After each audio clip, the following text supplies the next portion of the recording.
I want to start off by, first of all, thanking you again for joining the call. I know for some of you this is a convenient hour, and for some of you it's not.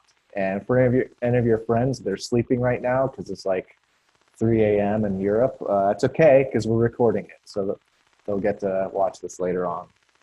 Um, so I just want to introduce Liam. Liam Savage is part of the Indigitous leadership team. He is also serves with a ministry called OneHope, and he is an innovation designer with OneHope. And that job, I believe, is exactly as cool as it sounds. So I know I'm excited to hear from him. I've known him for about 4 years now. Very, very smart guy, very dedicated to missions and especially reaching youth. Liam, take it away. Awesome. It's super nice to meet you guys. It's an honor to get a chance to share. Simon, thanks for inviting me. OneHope is a ministry that focuses on reaching children and youth with God's Word, with the Bible, with Scripture. We work in almost every country of the world where we can get access, and a few where we're not supposed to be. And we reach children with the gospel, and we do it in a lot of ways, mostly with print books, but we also use technology, which is why they hired me to try to figure out how to do technology well. So part of OneHope's background in doing ministry and reaching children and youth, we've learned that it's important to do research to try to understand who it is that we're trying to reach and how best to reach them with God's Word in a way that is relevant and in a way that impacts them. And so we have a research team at OneHope that's grown over the last few years, and they do research, all kinds of research. And the report that I sent out to you guys as part of the homework was one of the, they call it a literature review. And essentially what that report was, they looked at all sorts of studies that have been done about this next generation.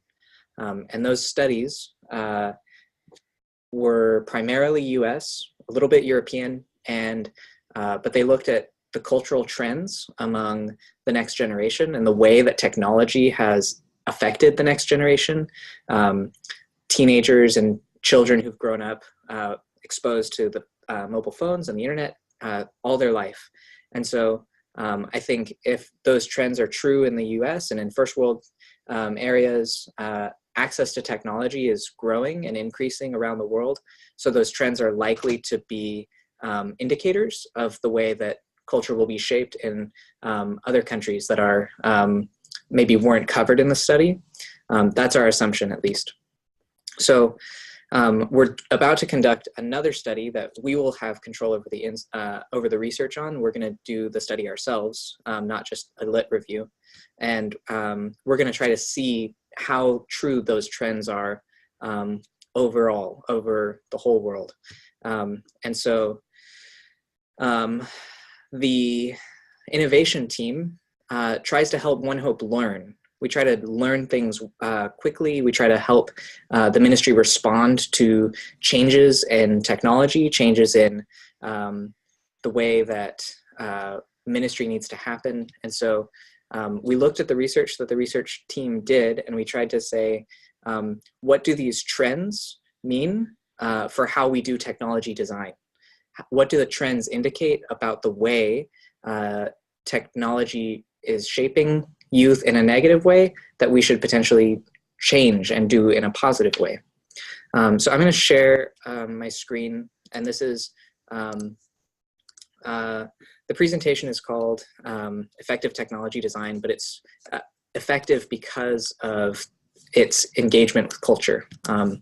So if you think about the way that technology has changed people,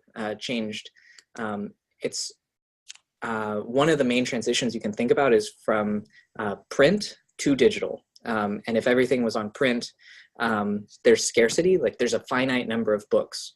But when there's digital, there's an infinite number of books. A book can be read digitally a million billion times, and it can be exchanged and it doesn't lose anything. With printed materials, there's some level of authority that is like, here's the thing that you will read. It's self-contained. It's this is what's being assigned to you as a student in school or something. Like there's a level of concreteness to a print thing. But with digital, there's much more autonomy. Someone can choose for themselves what they want to access. And if they don't like what you have, they can go somewhere else and look at something else. And there's also, similar to that, there's a relationship that's more of a client base with print and more of a customer base with digital. So what I mean by that is, with a customer, the customer is always right. They've got the buying power. They have the authority to make that sort of decision. With a client, you're telling them what they need, and you're serving them, like a lawyer giving advice, or a doctor, like your client is being served, whereas a customer can decide for themselves what they want. So digital changes the way a lot of things are consumed and read. So the way I'm going to structure this presentation, I'm going to go through 3 primary cultural trends. And with each cultural trend, I'm going to talk about the way that Gen Z is behaving. And then I'm going to talk about what that means for us, what our response should be, how should we respond to that design, to that cultural trend. Then I'm going to give a case study, an example of someone who's responding to that trend well. And then I'm going to do a framework to inform some of our design choices as we go forward to how to respond to it. And then at the end, any questions that have come up through those 4 pieces, I'll try to answer briefly before moving on. So the first cultural trend is uncompromising impatience. So uncompromising impatience is something where I think there's a level of expectation that things will be immediate, that they can have whatever they want, whenever they want. The YouTube is on demand. They can binge watch Netflix as much as they want. They can go through the whole thing. So there's high quality experiences are what's being offered to them. And there's a really powerful infrastructure supporting a lot of the technologies that they're using through, whether it's YouTube, where 6 million hours of YouTube content is being consumed every minute. Like the amount of infrastructure that goes into support these platforms is massive. And so being able to think through how we could possibly compete with that is important. So how do we respond to this uncompromising impatience? What does it mean for us? We have to be able to compete with existing experiences somehow. So there's no grace at all for poorly executed experiences. So if they come and it's boring, or your website page loads really slowly, whatever it is, if it's not up to par, they're going to leave. You're not going to be able to retain their attention. There's not going to be any grace for something that's done poorly. So you have to be intentional to, if you're going to do something digital, to make sure that you do it well so you're not wasting your time. The other thing, a way that you can do that is to leverage existing platforms. So if YouTube is a ridiculously powerful platform, rather than trying to reinvent and make a Christian YouTube, just use YouTube. You can use existing platforms in new ways to reach new audiences without having to try to reinvent the wheel, because it would be very difficult for us to create the sort of infrastructure that it would take to compete. And then the other thing I'll say is that technology requires a service mindset. This is something that OneHope struggles with a lot. And this was something I learned through experience rather than the easy way, like someone telling me. And it's basically, digital things are not products. It's not something that you finish and can put on a shelf and be done with it, and people will come and use it and it's self-sufficient. You have to think of it much more like a restaurant, something like that's a service industry, because when you build an app, people will come and use the app, and they're going to expect new content. They're going to expect to be served in some way, and there's going to be some level of maintenance that's required. You're going to have to update for every patch to an operating system. There's going to be tons of work involved in keeping your content current. It's going to be very difficult if you have a product mindset and you're like, okay, we finished development, we've launched it, 1.0 is live, we're done. Like, you have to continue to iterate and serve customers and understand what it is that they need and what it is that they value about your product, and improve it to make it easier to use and better. It's something that revolves constantly, making sure that you're engaging your customers.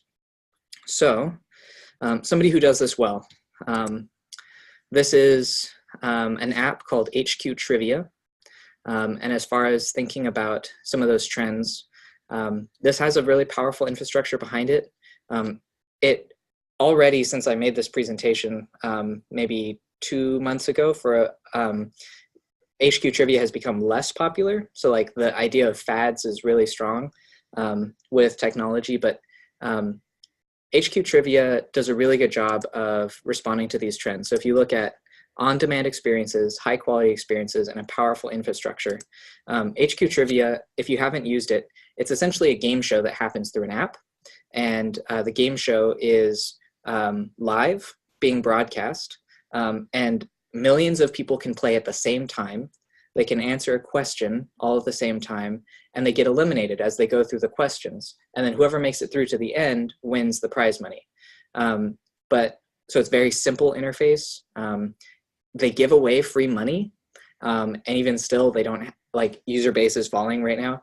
And so it's interesting to think about the idea of uncompromising impatience. Like, this is, the whole game show is over within a few minutes. Like, it's not even 10 minutes long. You go through each question. And so it's live, it's instant, it's simulcast, and it's a really simple interface that's clean and easy to use.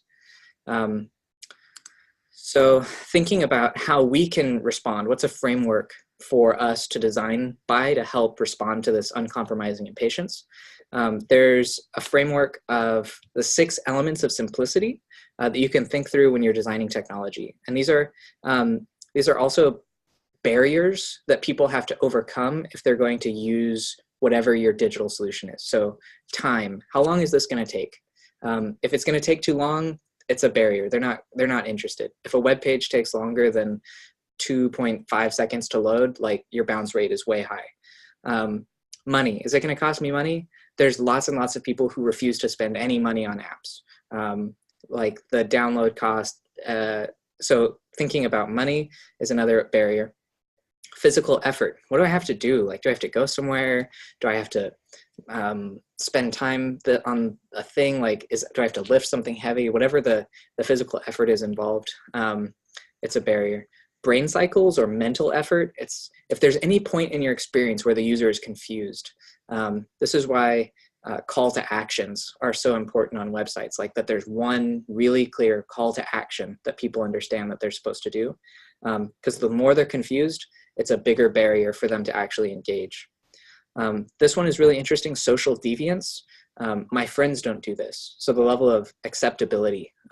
If their friends are doing it, then that's a big encouragement.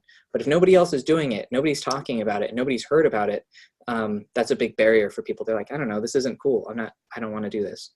And then non-routine. This is an interesting one. So I've never done this before.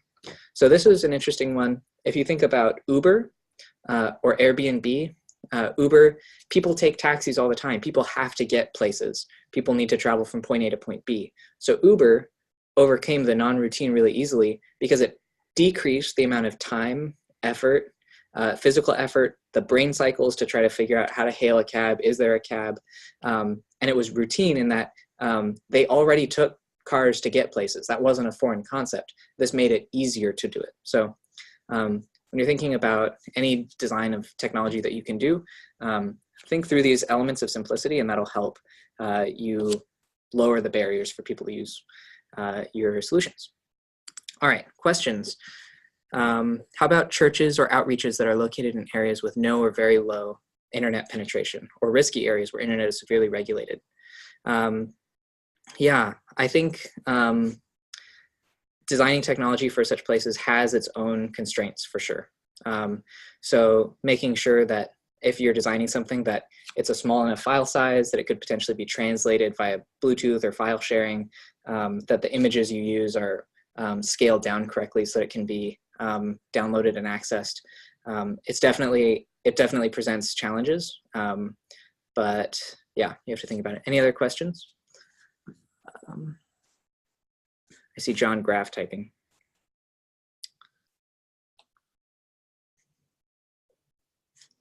Yeah, blocking YouTube. Yeah, if YouTube is blocked, you'll have to use something else. But sometimes Facebook Messengers. Okay, we got this. How do we walk the line between catering to impatience and not enabling the trend? It's a very good question.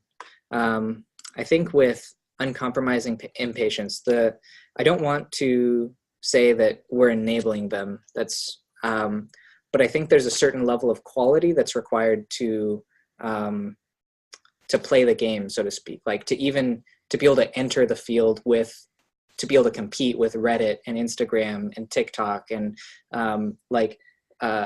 all of the different noise that's also competing for their attention. Being able to create something that can engage them requires a certain level of engagement, a certain level of quality. And so I think we can design our technology, I'll talk more about it, so that it engages thoughtfulness and creates an environment where we reward different kinds of behaviors other than like constant news feeds and bottomless scrolls and things where once we have them in our system, we can reward different types of behaviors that maybe don't perpetuate uncompromising impatience, but I think we have to be at least competitive to get their attention. All right, I'm going to move forward. If there's more questions, we can maybe answer them at the end. The next trend is identity conscious. This generation is very public. They have a very published life, and they're used to that. They're comfortable with that.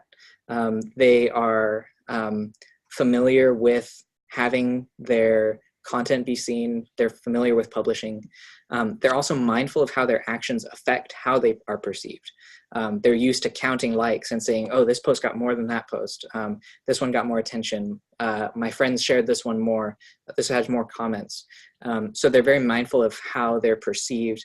And there's also inauthenticity reinforcing depression loops. That's a mouthful, but what it means is a lot of times teens know that what they post is not authentic to the way that they live their life and not authentic to the way that they truly feel inside. But they show a picture of themselves having a great time or smiling really broad when that's not how they feel inside. So they know that what they're posting doesn't represent their true life. So they know what others are posting is also not necessarily representing their true life. And so it creates this inauthenticity that they feel like they have to still compete with their friends. And it's just this sort of cycle of fakeness and trying to one up and show like, hey, my life is great. My life is great. Your life is great. Your life is great. When both of them are hurting, but don't have a way to express that. So depression and anxiety are definitely rising in this generation. So what does that necessitate for us? How should we respond? Well, one thing is that whatever we ask them to align with, we must also prepare them to represent.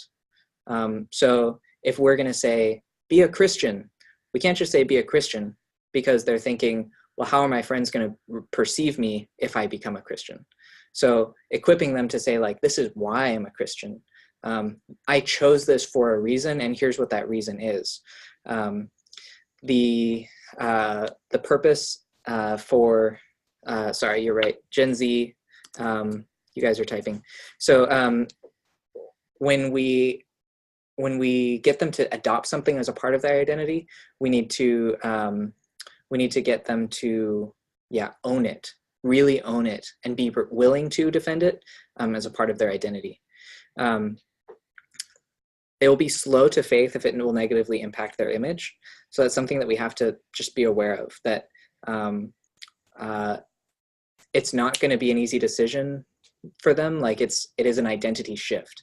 And so thinking about how we can think about it as like, this is going to be a slow journey, and like we want to grow with you, and this is something that is important, really important, and it's worth the potential damage that it could do to you, or like changing their perspective to have a kingdom-mindedness. So just something to be aware of.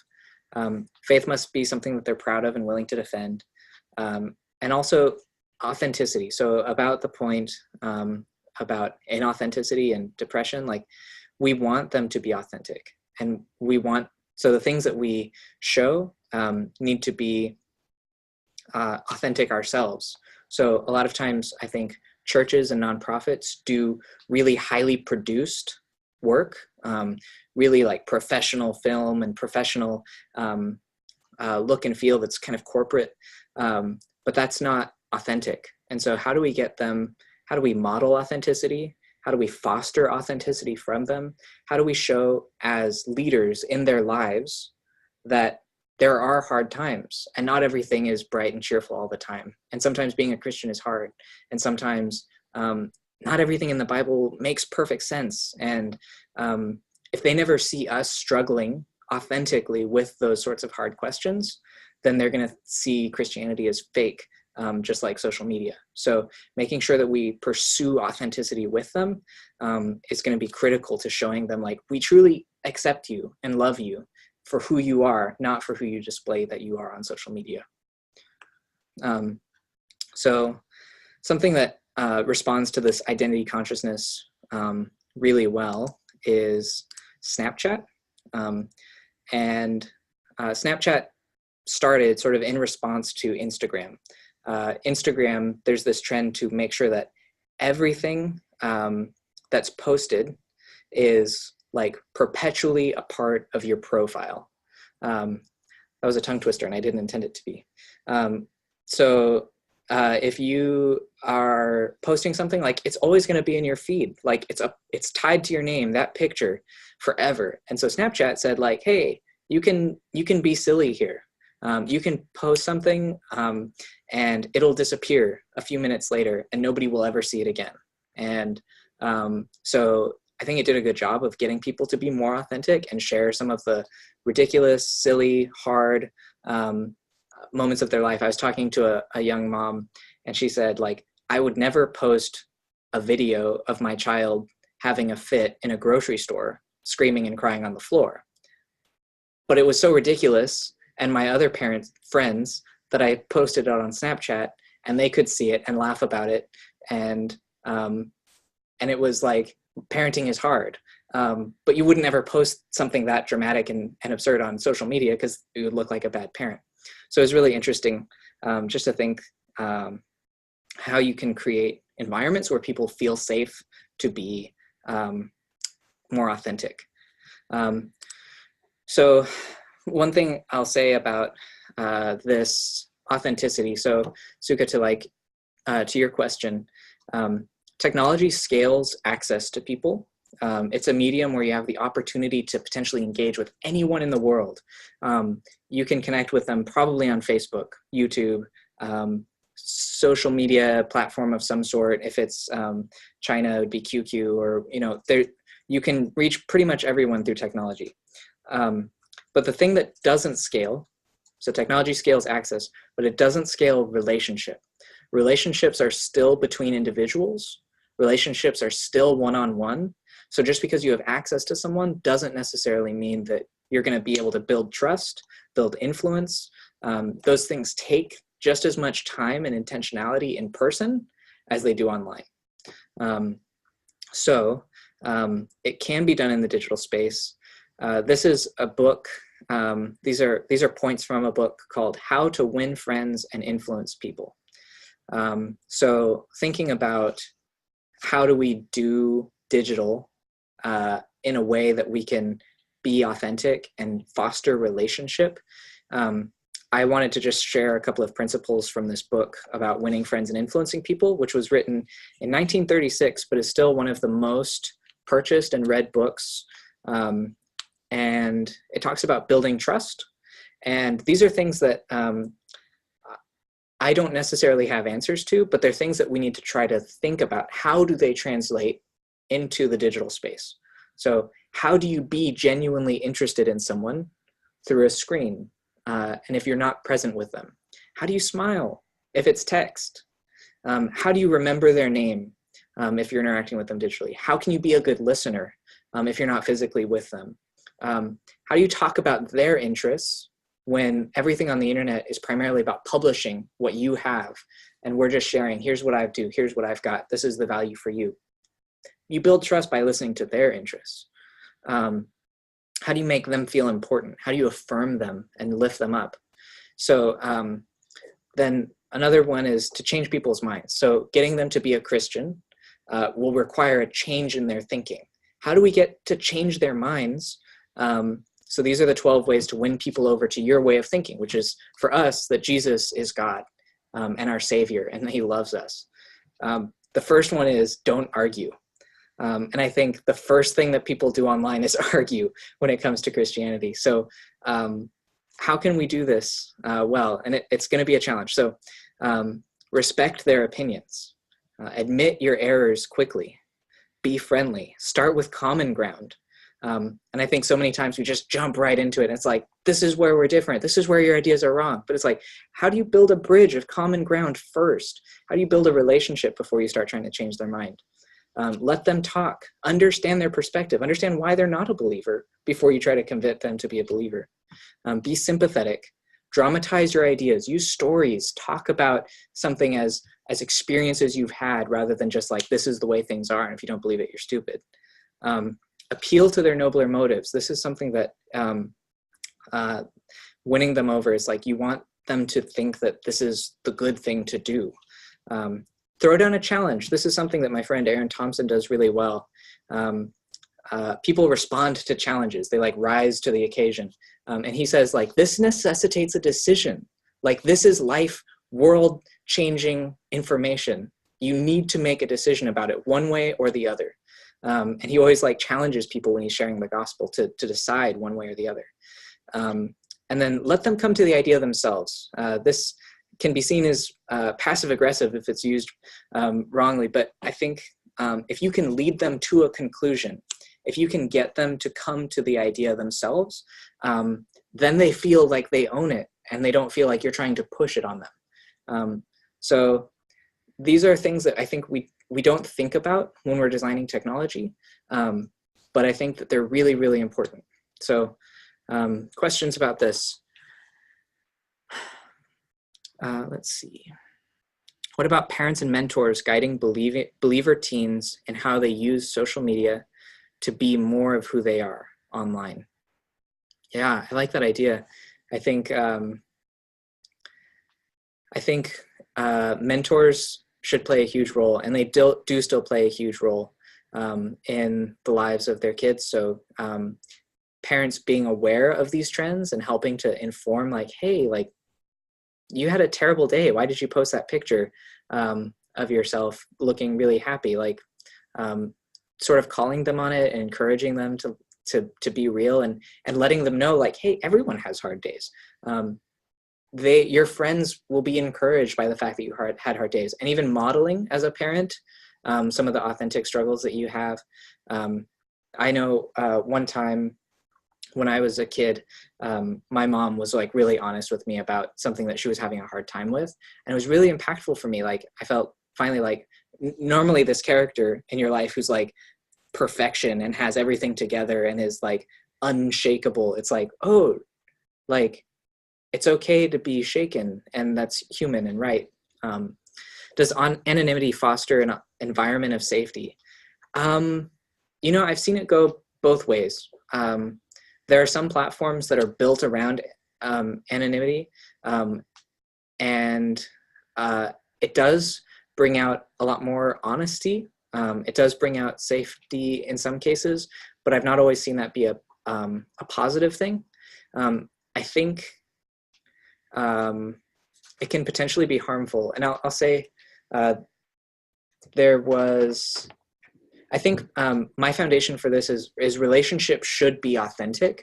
Relationships that have been built well will be places of safety. And so I think anonymity sort of removes the need for relationship and sort of artificially says like, hey, you're safe because no one will judge you because no one knows it's you. but I think it's the better end to seek, that they would be safe in the context of a relationship where they know they're loved and accepted. Okay, I'm gonna move on to the next section. If there's another question, I'll oh wait, we've got it. Okay, next section is never present. So this trend is that they're always entertained. The idea of second screening, like one screen isn't enough for them. They're watching Netflix with their parents, but they've also got their phone in their hand and they're playing a phone game. Sometimes they've got an iPad and a phone and they're triple screening. But like the idea is there's withdrawals from being entertained. The idea that you would be stuck with yourself and unable to like do anything to distract yourself is frightening. I think there was a stat that I saw that said over 50% of youth would rather have their right hand removed than have their phone like permanently taken away from them. And so this idea of like this escapist binge watching, like I want to watch every episode of Seinfeld that was ever existed on Netflix right now, and I'm going to start in season 1. Like they can, they have access. So Netflix showing all of a season released at one time. YouTube has like the autoplay feature. Like you can just keep going. It'll just load up another video for you based on your interests and recommendations. So they're never really present. They're always split. They're not in the moment. So what does it mean for us? We should drive children and youth towards in-person connections, real connections. Technology should enhance their experience of life, not help them escape life. Another thing is that industry standard measures of success lead to abusive design philosophies. So what I mean by that is the measures of success that industries use is like, how long does someone stay on our site? So for Facebook and Reddit, if they can get you to stay on Facebook or Reddit longer, that's a win for them, because that's what they can report to the ad companies that they're selling ads to. It's like, we have this many engaged viewers, this much time that they spend on our website.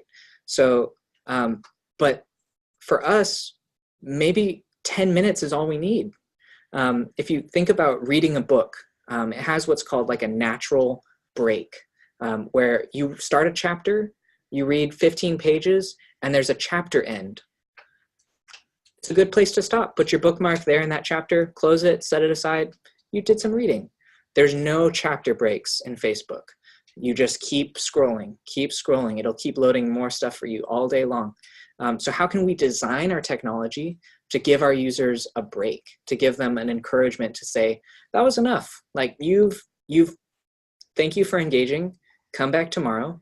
We'll see you again. We'll still be here tomorrow, but like, you should get some fresh air, take a walk. Nobody designs that way, because that's not how you make money. And that's not how you build your business. Like, you're trying to get people in your platform. So the idea of like telling them to stop would never happen. But if we follow those trends thoughtlessly, and we do what everyone else is doing, it leads to abusive design, where they feel like they have to keep going. Like, I'm just bored. I want to be in Facebook again. I've already got Facebook open, but because I'm bored of Facebook, I opened a tab and opened Facebook. And I was like, wait a second, I was just in Facebook, but I was bored. And it was like the impulse reaction was just open another Facebook window. And then the other one is, we need to give youth space to control and lead. I think if we can engage them in something, give them power to lead something and contribute to something and make something, that engages them. They would be present for that because they have to participate. So many of the other technology things are passive. They're consumers. But when they're in control and contributing and creating, they're activated and they're engaged. So the platform that responds to this really well is YouTube. So YouTube gives them the opportunity to create. It's really relevant. I heard that the most requested birthday present for 13-year-olds was permission to start their own YouTube channel. There's this idea that they want to be publishers. They want to create. They want to have a voice and create content. And it's really empowering that a 13-year-old somewhere in the world who has access to a phone and can create a video has just as much access to anyone else in the world as NBC or Saturday Night Live. Like, they can create content and everyone in the whole world has the opportunity to watch it and see it. And that's really empowering, really powerful. And there are YouTubers who are young who get millions and millions of views on their videos and are influential despite their youth, despite potentially their circumstances, despite their inexperience. And they're able to challenge sort of incumbent leaders who are seen as like the controllers of media. And so it's really interesting. And then because of that, it's relevant. A lot of the things that they go to look for are there. You can find anything on YouTube. And I mentioned already the autoplay, the reviews, like they do a good job of engaging kids who are never present. Like they draw them in, they show them what they want to see. They make binging easy. Yeah, the design framework I have for this, there's a really, really good book. I would recommend it to everyone. It's called The Power of Moments. And what it talks about is we remember our life through a series of moments. We remember instances, not the full detail of every second that we've experienced, but rather we remember things that stood out, things that had an impact on us. And if you think about it, there are peaks and there are valleys. There are really positive things that have happened and really negative things that happened that stand out in our memory. But the humdrum of life, the daily rhythms, the things that we get used to, we don't remember those very well. So if you can design to create moments that, to use one of their phrases, breaks the script, it doesn't do what they expect it to do. It's really powerful. The example that I like to use is Disneyland. And if you've ever been to Disneyland or an amusement park of any sort, the experience is fairly negative overall. You spend most of the time in a hot line. You're standing crowded with thousands of people. You're paying for overpriced food, $20 for a cheeseburger. Are you serious? And it's generally unpleasant. But there are moments that are amazing. There's a fireworks show at night over a magical castle. There's a roller coaster where you're flying through Space Mountain and there's stars on the ceiling and you're upside down. And there's these moments that are so impactful. And when you leave, you forget about the hours standing in line and you remember those moments of fun and joy. And Disneyland has just grown, and there's some all over the world. They're massively popular. They make lots and lots of money because they create moments that are impactful. One of the things about moments and breaking the script, they say that you have to fight hard against the reasonable, what's it called? They say there's this pressure of reasonableness. And one of the examples they use is of the Disney hotel. And there's this hotel that's fairly plain and average. It's a hotel, there's rooms, there's beds, a TV on the wall. But the thing that sets it apart is that by the pool, there's a pool and there's a red telephone on the wall, and it's called the Popsicle Hotline. And if you pick up that phone, someone will answer the phone immediately and say, "Hello, this is the Popsicle Hotline. What flavor would you like? Grape, orange, or cherry?" And you say, "I would like orange." And they're like, "Of course." Less than 30 seconds later, a man in a tuxedo with a silver tray brings you an orange popsicle and hands it to you, and he's got gloves on. And you're like, "Yes, a popsicle." Now, to fight against this power of the pressure of reasonableness, when they suggested the popsicle hotline, someone probably said, why would we have a popsicle hotline? Just put a freezer out by the pool, fill it with popsicles, and let them get whatever popsicle they want. They can have unlimited popsicles. They're like, yes, that would be way easier, but it would be way less of an experience.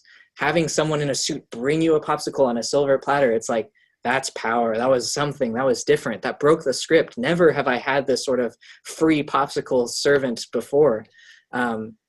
So as you're thinking about designing technology, how are you breaking the script? How are you creating memories? How are you doing something that that surprises them? One of the other examples I heard about is if you use the app called Zappos. Zappos at one point was sort of like the Amazon, but for shoes. Now they're sort of just an online retailer. They have all sorts of stuff. But the Zappos app is filled with cats. They said, the internet loves cats, so our app should be filled with cats. And when you go to scan your credit card to add your credit card to the store, it's a cat's head that pops up and shoots lasers out of its eyes to scan the credit card. And when you add something to your cart, it's carried there by a cat with a cape. And every time you make a purchase, it rains down cats in your app. And it's like, it's just surprising. It's different. It's unique. They're trying to make an app that is an experience for its users. So I will take questions if anyone has any. Let's see. Chapter breaks on social media. We used to kind of have that when we had chronological feeds. True. You close the app when you caught up to what you'd seen before. But yeah, you're right. They changed the algorithms. Good comment, Jeremy.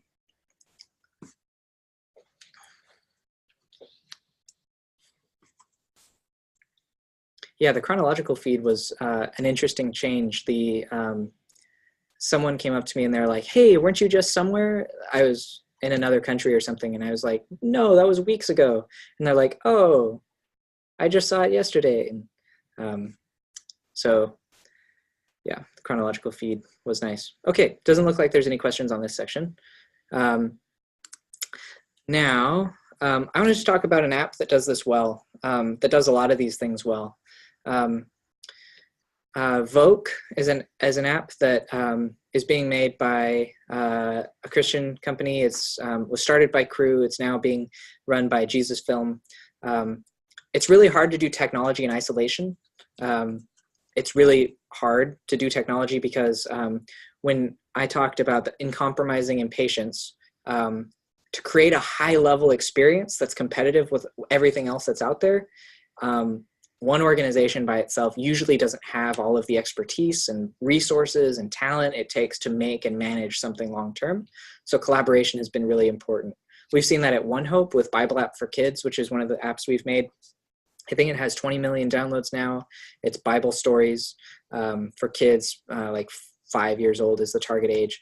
And we partner with the YouVersion team. But Vogue has really strong partnerships, and they're doing a good job of making an experience that's high quality. As far as building relationships go, they're designing their user journey to be for 2 years before they get them to the point of being willing and able to share the gospel with a friend.